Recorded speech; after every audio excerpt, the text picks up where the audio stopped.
အားလုံးပဲမင်္ဂလာပါခင်ဗျာနီလာမိုဘိုင်းမှာကြိုဆိုလိုက်ပါတယ်ဗျကျွန်တော်ဒီနေ့မိတ်ဆက်ပေးမယ့်ဖုန်းလေးကတော့ဘရီ9000 mAh ပါတယ် memory storage က900နဲ့ 512GB ပါမယ်နော်900နဲ့ 12GB ပါတဲ့ဖုန်းလေးကိုဒီတိတ်ကြော်လေးနဲ့ပဲတောင်းချမှုတော့ဖြစ်ပါတယ်နော်ဘာဖုန်းဖြစ်မယ်ဆိုတာကျွန်တော်ဒီဗီဒီယိုအဆုံးထိလိုက်ကြည့်ပါနော်ကျွန်တော်အခုမိတ်ဆက်ပေးမယ့်ဖုန်းလေးကတော့ Huawei ရထုတ်ထားတဲ့ Android 60H လေးဖြစ်ပါတယ်เนาะ Android 60H လေး Google Play Store OK တဲ့ Google Service အားလုံးသုံးလို့ရမယ် RAM က8ပါမယ် Memory 512GB နဲ့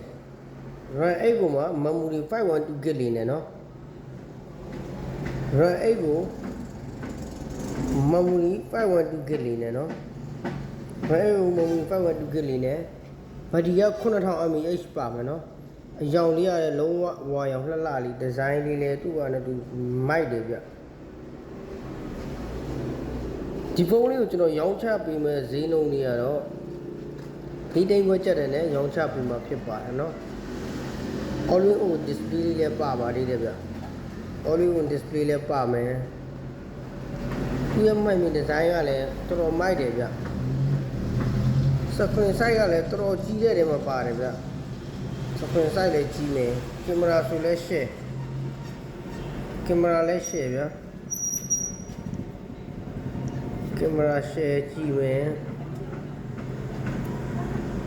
ဒီဇိုင်းမိုင်းရှယ်လှတယ်ဗျနော်ဒီဇိုင်းမိုင်းလည်းရှယ်မိုက်တယ်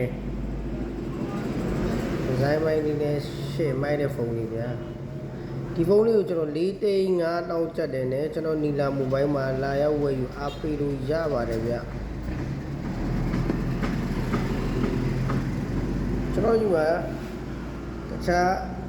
တိန်းတော်ကနေစပြီး10တိန်းဝန်းကျင်ဒီဖုန်းလေးတွေရှိပါမယ်နော် Google Play Store လည်း original သုံးလို့ရပါတယ်ဗျ Huawei Android 60H RAM 8 256GB လေးပါဗျ60 RAM 8 512GB 512GB လေးပါခင်ဗျ။ Snapdragon 680 4G လေးနဲ့လာမယ်နော်။ RAM 8ပါမယ်။ဘက်ထရီက9000 mAh ကိုမှ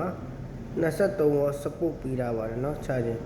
။သူကဖုန်း only ပါ။ဒါသူရဲ့ဖုန်းဟွာလေးတွေပေါ့။90Hz ရမယ်။ Play Store original ရမယ်။ Play Store original မဟုတ်ပါဘူးเนาะ Play Store ပြန်သုံးလို့ရတယ်เนาะကျွန်တော်တို့ကြားခံပြီးတော့